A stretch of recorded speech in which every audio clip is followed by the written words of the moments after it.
Hi, welcome to study IQ. Study IQ मध्ये तुमचं खूप खूप स्वागत आहे. माझे नाव राकेश गवालरे और आज से हम देखने वाले हैं महाराष्ट्र पीएससी के लिए जो मोस्ट एक्सपेक्टेड क्वेश्चंस हैं उनके बारे में. उनका हम रिवीजन करेंगे. ये सारा कंटेंट मराठी में है. और एक्सपेक्टेड क्वेश्चंस में क्या हो सकते हैं, देखिए जैसे आपको पता है लोक संख्या यानी जो जनगणना है उसके ऊपर एक क्वेश्चन आता ही है, या कभी कभी दो क्वेश्चंस भी आ जाते हैं, या फिर हमारे जो फॉरेस्ट हैं, नेशनल पार्क्स हैं, उनके ऊपर भी क्वेश्चन बनते ही हैं, या फिर अगर बात करें कुछ कृषि से रिलेटेड भी क्वेश्चन आ जाते हैं, शेती से रिलेटेड. तो वो सारे हम जो एक्सपेक्टेड क्वेश्चंस हैं उनका रिवीजन करेंगे, उनके बारे में देखेंगे. तो आइए स्टार्ट करते हैं. मग पहिला प्रश्न तुमच्या समोर आहे, खालील वैशिष्ट्यांचा आधारे राष्ट्रीय उद्यान ओळखा. तो सबसे पहले तो हमारे यहाँ पर जो 6 नेशनल पार्क हैं, जो राष्ट्रीय उद्यान हैं, उनके बारे में आपको पूरी इंफॉर्मेशन होनी चाहिए कि इनका एरिया कितना है, अलग अलग सभी का वो भी पता होना चाहिए. इसके अलावा वो किस किस डिस्ट्रिक्ट में है, उनके स्थापना कब की गई थी, पहला नेशनल पार्क कौन सा था. ये सब बहुत ही सामान्य इंफॉर्मेशन है जिसके ऊपर क्वेश्चन बनते हैं. मग हे तुम्ही ओळखा आणि कमेंट सेक्शन मध्ये हा प्रश्नला तुम्ही जर अटेम्प्ट करणार तर खूप छान आहे. मग पहिलं वैशिष्ट्य, बिबळ्या वाघ हा मुख्य प्राणी आहे इकडचं.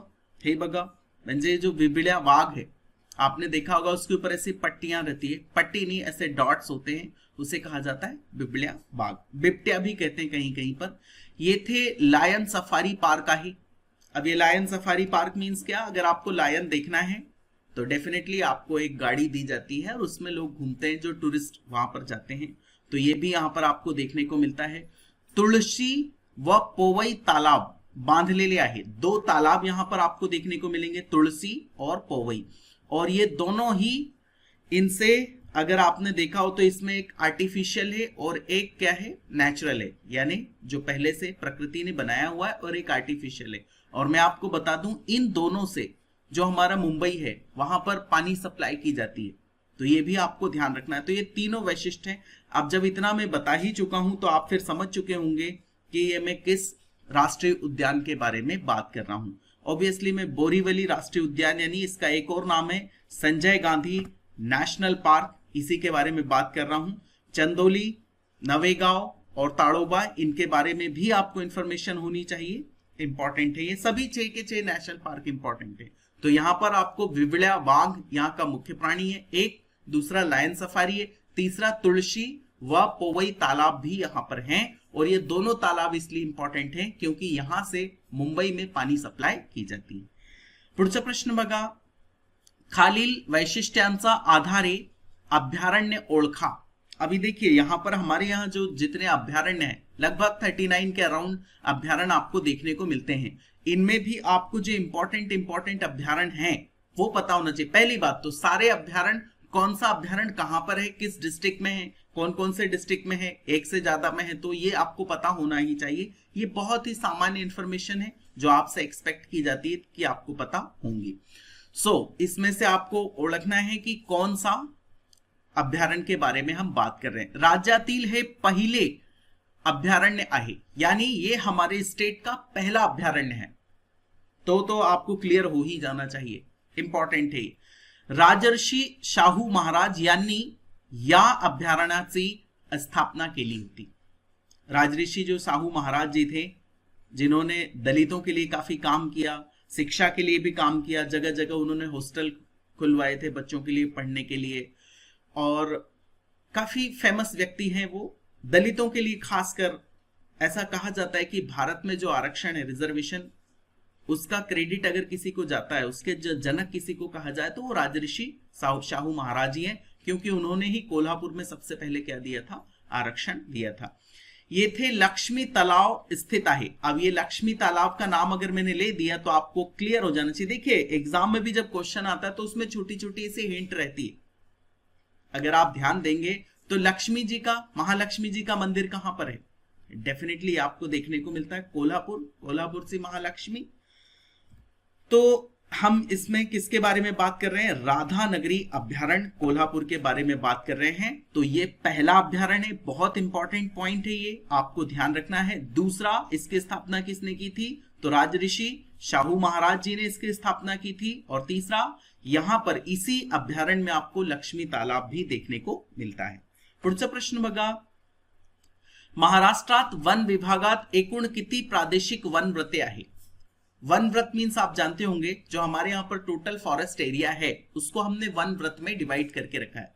तो ऐसे हमारे यहाँ पर टोटल 11 वन व्रत है, और मैं आपको बिल्कुल भी नहीं बोलूंगा कि आपको 11 के 11 वन व्रत याद करना है, बट मैं आपको ये सजेशन दूंगा कि आपको क्या करना चाहिए कि जो सबसे बड़ा वन व्रत है और जो सबसे छोटा वन व्रत है उसके बारे में आपको इंफॉर्मेशन होनी चाहिए। तो आई होप आप उसको सर्च करके कमेंट बॉक्स में कमेंट करेंगे कि सबसे बड़ा वन व्रत कौन सा है, सबसे छोटा वन व्रत कौन सा है और उनका एरिया कितना है। महाराष्ट्रात वन विभागात एकूण किती प्रादेशिक वन व्रते आहेत? 11। अब देखिए, इन सब के नाम भी मैंने यहाँ पर मेंशन किए, ठाणे, नाशिक, धुळे, पुणे, कोल्हापूर, औरंगाबाद, अमरावती, यवतमाळ, नागपूर, चंद्रपूर आणि गडचिरोली, हे सगळे म्हणजे 11 टोटल वनव्रत आहेत। यानी हमने क्या किया, जो आमचा पूर्ण फॉरेस्ट एरिया आहे त्याला 11 भागात डिवाइड केलेला आहे, त्याला म्हणायचं का? वनव्रत। मग याचं उत्तर आहे 11। पुढे बघा, खालील पैकी कोणत्या प्रकारचे अरण्ये महाराष्ट्रात नाही? तो इसका आंसर पहले मैं बता दूं, मग याचं उत्तर आहे वाळवंट अरण्य। वाळवंट म्हणजे का? जहां पर डेजर्ट एरिया होता है, रेती रेत होती है। तो डेफिनेटली हमारे महाराष्ट्र में ऐसा कोई एरिया नहीं है, तो इस प्रकार का अरण्य हमारे यहाँ पर देखने को नहीं मिलता है। बट बाकी के ये जो अरण्य हैं, यानी जितने भी ये वन हैं, इनके बारे में आपको पता होना चाहिए कि ये कहाँ पर मिलते हैं और किस किस टाइप के हैं। तो एक एक करके हम बात कर लेते हैं इसके बारे में। तो ये है हमारा महाराष्ट्र। थोड़ा सा मैप बना देता हूं मैं, जरा मैप अगर खराब रहे तो आपको हंसना नहीं है, सिर्फ उसे समझने की कोशिश करनी है। तो ये मैंने बनाया महाराष्ट्र का मैप, ये रहा हमारा महाराष्ट्र। और यहां पर अगर आप देखेंगे तो इसको और थोड़ा सा एक्सपांड करेंगे। तो सबसे पहले उष्ण कटिबंधी पर्वतीय अरण्य सदाहरित, यानी जिसमें हमेशा क्या रहते हैं? पान पत्ते उसके हमेशा झड़ते नहीं है, कुछ गिरते हैं और उसमें नए पत्ते आते रहते हैं, पूरी तरह से उसमें पत्ते नहीं गिरते हैं। और ये वन आपको ज्यादातर वहां देखने को मिलता है जहां पर बारिश बहुत ज्यादा होती है। तो हमारे महाराष्ट्र में तो बारिश होती है, बट साल भर जहां पर बारिश हो, मोस्ट ऑफ द टाइम सदाहरित वन आपको वहां पर ही देखने को मिलते। फिर भी थोड़े बहुत, जैसे हमारे ठाणे में, थोड़ा कोल्हापुर में, ऐसी जगहों पर इस प्रकार के वन आपको देखने को मिलते हैं, बट याद रखना बहुत ही कम है ये। फिर उष्ण कटिबंधी आर्द्र पानझड़ी अरण्य। अब ये जो वन है, इनमें ऐसी जगह पर ये पाए जाते हैं जहां पर ना तो बहुत ज्यादा बारिश होती, ना ही कम बारिश होती, ऐसी जगह पर ये वन देखने को मिलते हैं।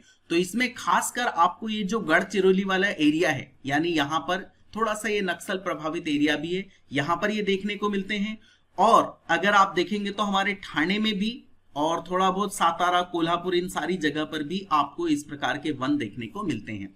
यानी सदाहरित वन भी मिलेंगे बट वो कम है। और उष्ण कटिबंधी आर्द्र पानझड़ी अरण्य, तो ये आपको खासकर गढ़चिरौली में देखने को मिलते हैं। इसके ऊपर क्वेश्चन बन सकता है कि खासकर महाराष्ट्र में उष्ण कटिबंधी आर्द्र पानझड़ी वने कहां पर देखने को मिलते हैं? तो वो गढ़चिरौली, हालांकि इस वाले एरिया में भी मिलता है, बट ज्यादातर आपको देखने को मिलेंगे गढ़चिरौली में, जो कि थोड़ा सा नक्सल प्रभावित एरिया भी है। उष्ण कटिबंधी रुक्ष पानझड़ी अरण्य, तो ये तो आपको लगभग हमारे पूरे महाराष्ट्र में इस प्रकार के वन देखने को मिलते हैं। आप यहां जाएंगे, इधर जाएंगे, कहीं भी इस प्रकार के वन आपको देखने को मिल जाएंगे। उष्ण कटिबंधी रुक्ष पानझड़ी अरण्य। फिर अगर हम बात करें उष्ण कटिबंधी काटेरी अरण्य, तो ये आपको खासकर काटेरी आया यानी क्या? कांटे वाले पेड़ पौधे। तो कांटे वाले पेड़ पौधे खासकर उन जगह पर देखने को मिलते हैं जहां पर बारिश कम होती है। तो ऐसा एरिया हमारे महाराष्ट्र में मराठवाड़ा है, यानी जो लातूर, नांदेड़, औरंगाबाद, ये वाली सारी जगह है, यहां पर आपको उष्ण कटिबंधी काटेरी अरण्य देखने को मिलते जिनमें कांटे होते। फिर दिया है भरती ओहोटीची दलदलीची अरण्य, यानी जो समुद्र के पास, समुद्र का पानी उनमें आके एंटर करता रहता है, फिर बाहर भी चला जाता है, इस प्रकार के जो वन है, तो वो डेफिनेटली आपको कहां पर देखने को मिलेंगे? ये जो पश्चिम किनार पट्टी, यहां पर आपको देखने को मिलेंगे। और ये अगर आपने देखा हो तो जब सुनामी आती है या फिर किसी प्रकार का जब बहुत ज्यादा बारिश का समुद्र का पानी अंदर एंटर करता है तो उसको भी ये रोकने में मदद करते हैं। कौन से?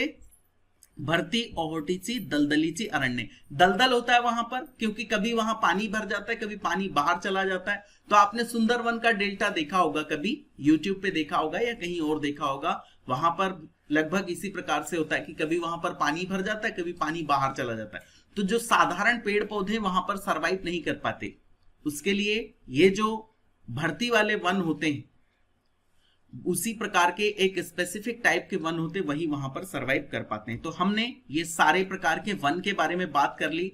आई होप आपको ये शॉर्ट रिवीजन में कुछ समझा होगा। सदाहरित बहुत ही कम देखने को मिलेगा। उष्णकटिबंधी आर्द्र पर्णपाती ये खासकर गढ़चिरौली में देखने को मिलता है। वैसे हमारे ठाणे और अगर आप बात करेंगे पालघर, ये जगहों पर भी आपको देखने को मिलता है। उष्णकटिबंधी रुक्ष पानझड़ी अरण्य ये लगभग हमारे पूरे महाराष्ट्र में देखने को मिलता है। उष्णकटिबंधी काटेरी अरण्य ये जो मराठवाड़ा वाला एरिया है वहां पर देखने को मिलता है। और भरती ओहोटीची दलदलीची अरण्य डेफिनेटली ये पश्चिम किनार पट्टी में जहां पर कि समंदर का पानी आता है और बाहर चला जाता है, ऐसी जगह में देखने को मिळता है। मग पुढचा प्रश्न बघा, महाराष्ट्रातील सर्वाधिक वन क्षेत्र असलेला जिल्हा कोणता आहे? अब आपको आइडिया लग गया होगा, गढ़चिरौली, चंद्रपुर, ठाणे या पालघर। मग याचा उत्तर आहे गढ़चिरौली। गढ़चिरौली का जो टोटल एरिया उसका लगभग 20.81% इतने टक्के क्या है? फॉरेस्ट का एरिया है, यानी यहां पर जंगल आपको देखने को मिलता है।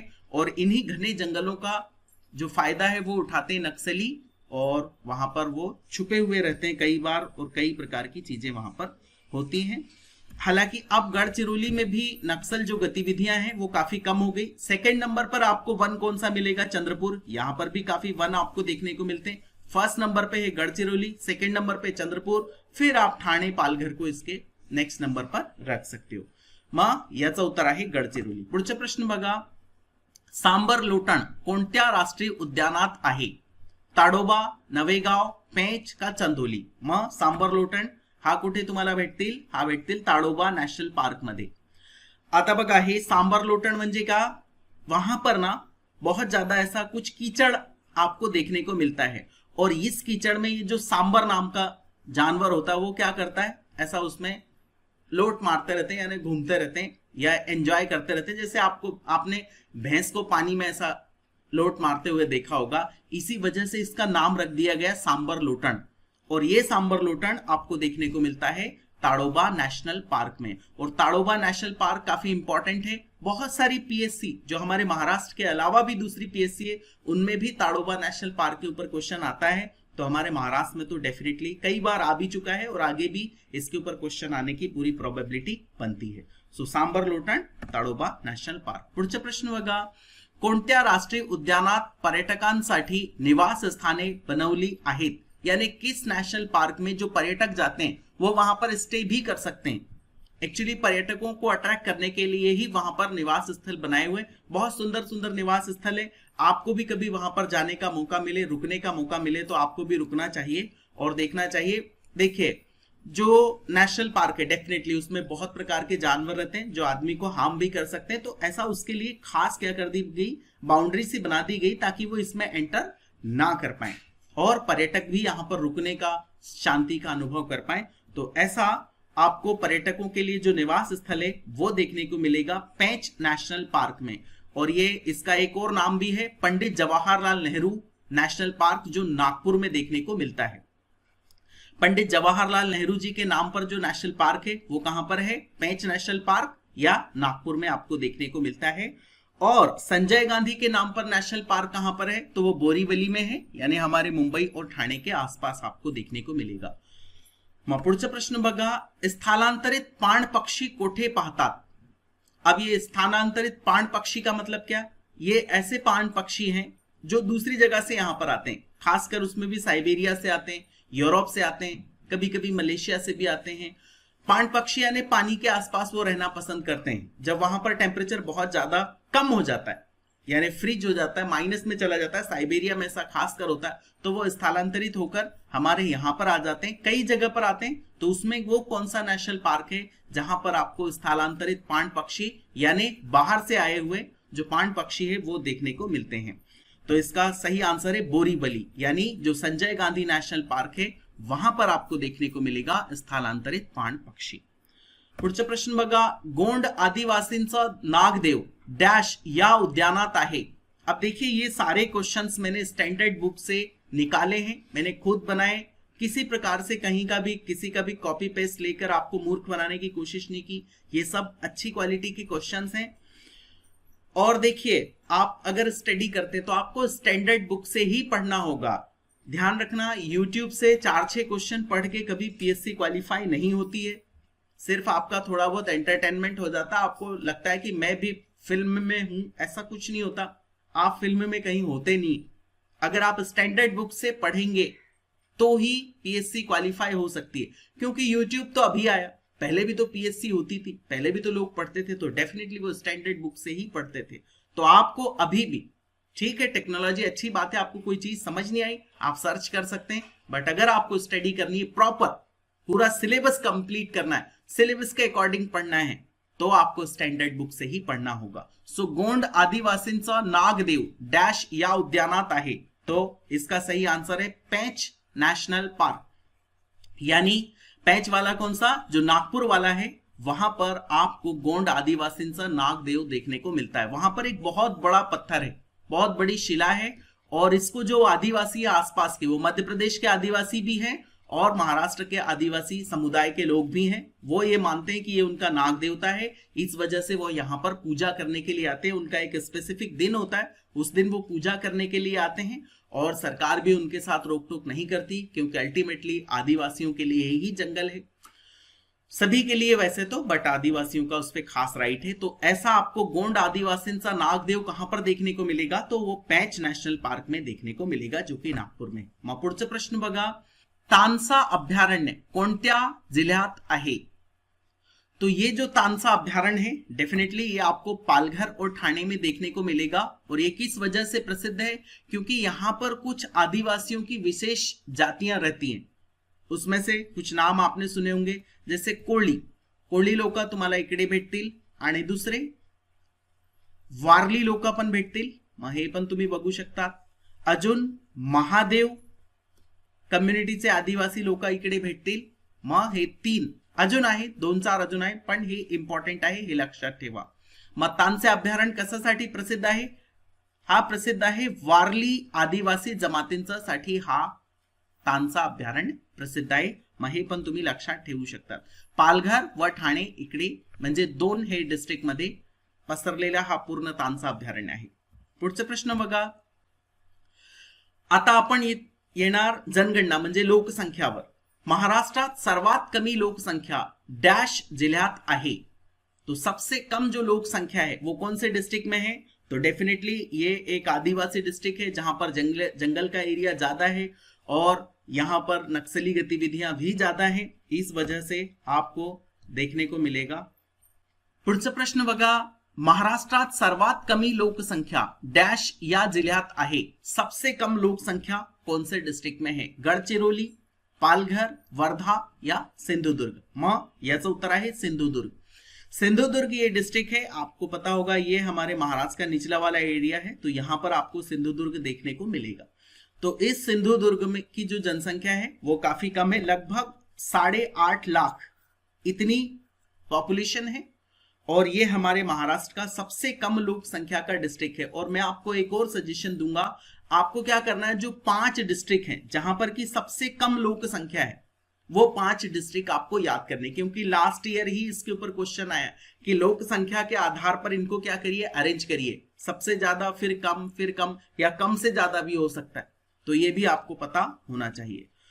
और सबसे ज्यादा लोक संख्या का डिस्ट्रिक्ट कौन सा है, तो ये है पुणे। ध्यान रखना, लगभग इसकी जो पॉपुलेशन है 94.3 लाख, यानी 1 कोटि के अराउंड पहुंच चुकी है, 1 करोड़ के अराउंड पहुंच चुकी है। और दूसरा, इससे पहले जो सबसे बड़ा डिस्ट्रिक्ट था पॉपुलेशन वाइज, वो कौन सा था, तो वो हमारा ठाणे डिस्ट्रिक्ट था। बट ठाणे से हमने क्या किया, पालघर को अलग कर दिया, इस वजह से अब उसकी लोक संख्या पुणे से कम हो चुकी है। तो अब इसमें एक अपडेट आपको ध्यान रखना है कि सबसे ज्यादा लोक संख्या का डिस्ट्रिक्ट कौन सा है। तो सबसे ज्यादा लोक संख्या का डिस्ट्रिक्ट है पुणे, इससे पहले क्या था, ठाणे। अगर ये अरेंजमेंट के लिए भी आ जाता है तो आपको पहले पुणे, उसके बाद में सेकंड नंबर पे रखना है किसको, ठाणे को। मैयाचं उत्तर आहे सिंधुदुर्ग। इसकी जो लोक संख्या है लगभग 8.5 लाख है और सबसे कम लोक संख्या वाला ये डिस्ट्रिक्ट है। पुढचा प्रश्न बघा, महाराष्ट्राचा लोकसंख्येची सर्वात कमी घनता डैश या जिल्ह्यात आहे। घनता मतलब जानते होंगे आप, पर स्क्वायर किलोमीटर कितने लोग रहते हैं। जैसे ये एक स्क्वायर किलोमीटर का एरिया है और मान लीजिए इसमें 200 लोग रहते हैं, तो इसकी घनता कितनी हो जाएगी, 200 पर स्क्वायर किलोमीटर, यानी एक स्क्वायर किलोमीटर में 200 लोग रहते हैं। तो ऐसी घनता का कौन सा डिस्ट्रिक्ट है जहां पर कि सबसे कम, और वो कितनी है, 74 पर स्क्वायर किलोमीटर, यानी एक स्क्वायर किलोमीटर में कितने लोग रहते हैं, सिर्फ 74 लोग रहते हैं। तो ऐसा आपको डिस्ट्रिक्ट देखने को मिलेगा कौन सा, गढ़चिरौली, जो अगर हम महाराष्ट्र के मैप में देखें तो यहां पर कुछ इस प्रकार से मिलता है। और मैंने आपको बताया भी कि यहां पर बहुत ज्यादा जंगल का एरिया है, डेवलपमेंट बहुत सारी गतिविधियों के कारण उतना हो नहीं पाया, खासकर जो नक्सल गतिविधियां हैं उस वजह से यहां पर डेवलपमेंट कम हो पाया है। तो गढ़चिरौली आपको ध्यान रखना है, और यहां की घनता कितनी है, 74 पर स्क्वायर किलोमीटर, इतनी बहुत ही कम है। और सबसे ज्यादा वाला जहां पर की लोक संख्या की जो घनता है वो ज्यादा है, तो वो है मुंबई, और यहां पर कितना है, लगभग 25,357 पर स्क्वायर किलोमीटर, यानी एक स्क्वायर किलोमीटर में ही लगभग आपको 25,000 लोग देखने को मिल जाएंगे। तो ऐसा कौन सा डिस्ट्रिक्ट है, डेफिनेटली हमारी मुंबई है। और सबसे कम वाला गढ़चिरौली, 74 पर स्क्वायर किलोमीटर। डेवलपमेंट काफी कम हुआ है, जंगल का एरिया है, दूसरी जो नक्सल गतिविधियां हैं वो भी इसको प्रभावित करती रहती है, इस वजह से ये सारी स्थिति यहां पर आपको देखने को मिलेगी। मग पुढचे प्रश्न बघा, लिंग गुणोत्तर मधील पहले 5 जिले आहे। अब ये लिंग गुणोत्तर यानी सेक्स रेशियो के ऊपर क्वेश्चन बनता ही है, इंडिया का सेक्स रेशियो और महाराष्ट्र में भी जो सेक्स रेशियो से संबंधित डेटा है उसके ऊपर क्वेश्चन आता ही है, 2011 की जो जनगणना है उसके हिसाब से। सो लिंग गुणोत्तर मधील पहले 5 जिले आहे, तो पहले 5 जिले कौन से हैं इसमें, तो वो है रत्नागिरी, सिंधुदुर्ग, गोंदिया, सातारा और गढ़चिरौली। इन डिस्ट्रिक्ट में जो सेक्स रेशियो वो सबसे ज्यादा है।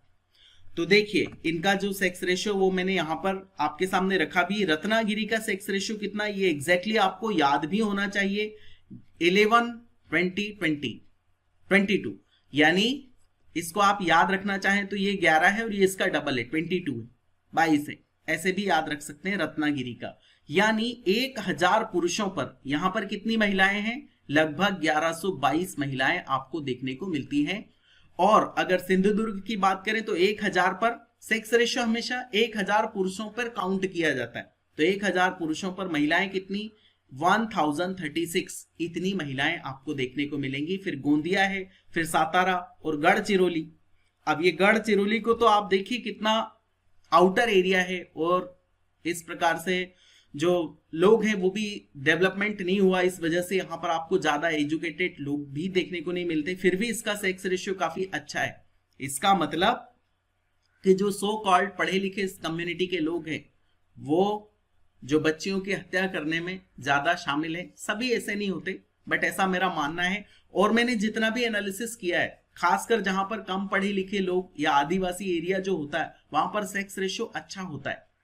जो पढ़े लिखे लोग होते हैं उन्हें ही लड़का चाहिए रहता है। सो अनफॉर्चुनेटली ऐसा है।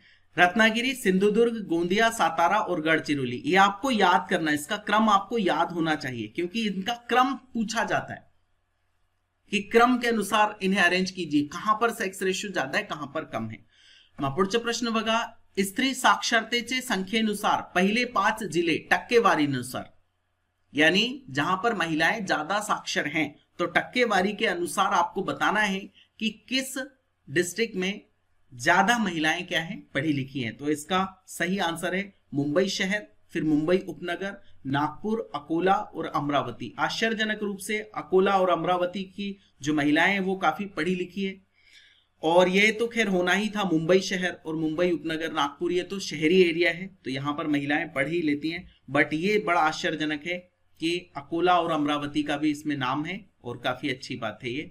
और इसका आपको पता भी होना चाहिए कितना परसेंटेज है। सो मुंबई शहर का 86.5% जो महिलाएं वो पढ़ी लिखी है, 86.5, और मुंबई उपनगर के 86.4, और इन्हीं को कंपीट करता है कौन, नागपुर 84.5, अकोला में देखिए 83.5 और अमरावती में 83.1।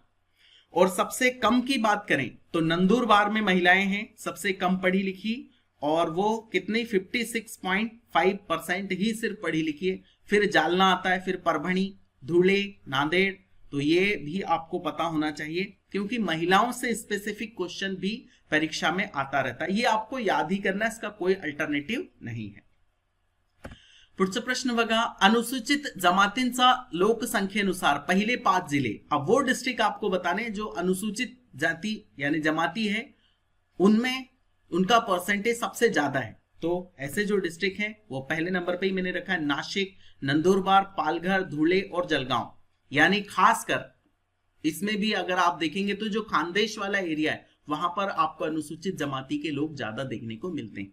देखिए यहाँ पर 3-4 नाम है, नासिक, धुले, जलगांव, म्हणजे ये खानदेश वाला ही एरिया आप कह सकते हो। हालांकि नंदुरबार, पालघर इसमें अलग है, बट इसको भी मैंने यहाँ पर मेंशन किया। नासिक में 14.88% एससी कैटेगरी के लोग मिलेंगे, नंदुरबार में 10.86%। ये डेटा इंपॉर्टेंट है, ये सब नहीं क्रम आप याद रख पाए तो दो तो आपको कम से कम याद होना ही चाहिए। पालघर, फिर धुले, फिर जलगांव, और सबसे कम में अगर बात करें तो सबसे कम में देखने को मिलते हैं सिंधुदुर्ग में एससी कम्युनिटी बहुत ही कम है, सांगली, रत्नागिरी, मुंबई शहर में भी एससी कम्युनिटी कम है, और सातारा में भी कम आपको देखने को मिलेगी। सबसे ज्यादा वाले कौन से डिस्ट्रिक्ट हैं, खासकर जो खानदेश वाला पार्ट है वहां पर एससी कम्युनिटी के लोग अच्छे खासी संख्या में आपको देखने को मिलते हैं। पुढचा प्रश्न बघा, महाराष्ट्रातील ग्रामीण लोकसंख्येनुसार पहिला जिला, यानी महाराष्ट्र में यानी ग्रामीण लोग कहां पर ज्यादा हैं, जहां की जो जनसंख्या है वो ग्रामीण है। तो इसका सही आंसर है ऑब्वियसली गढ़चिरौली ही होना था, क्योंकि यहां पर ही डेवलपमेंट कम हुआ है, शहरी आबादी बहुत कम है, तो इसका आंसर है गढ़चिरौली। और अगर आप याद करना चाहें तो देखिए गढ़चिरौली में 89% लोग गांव में रहते हैं, सिंधुदुर्ग में 87.4% इतने लोग गांव में रहते हैं, फिर हिंगोली आता है, फिर रत्नागिरी और फिर नंदुरबार। अगर इसमें से आप याद करना चाहें तो कम से कम 2-3 तो आपको याद होना ही चाहिए, गढ़चिरौली, सिंधुदुर्ग और हिंगोली, 3 तो ये याद होना ही चाहिए। ये ग्रामीण एरिया है, डेवलपमेंट कम हुआ, गढ़चिरौली तो खैर एक्सपेक्टेड था, बट ये सिंधुदुर्ग और हिंगोली भी आपको याद करना होगा। सो आज के रिवीजन में इतना ही। आई होप आपको अच्छा लगा होगा, क्वेश्चन आपके काम में आएंगे। So this is the end of the video. बहुत बहुत धन्यवाद। शेवटी जय हिंद, जय महाराष्ट्र।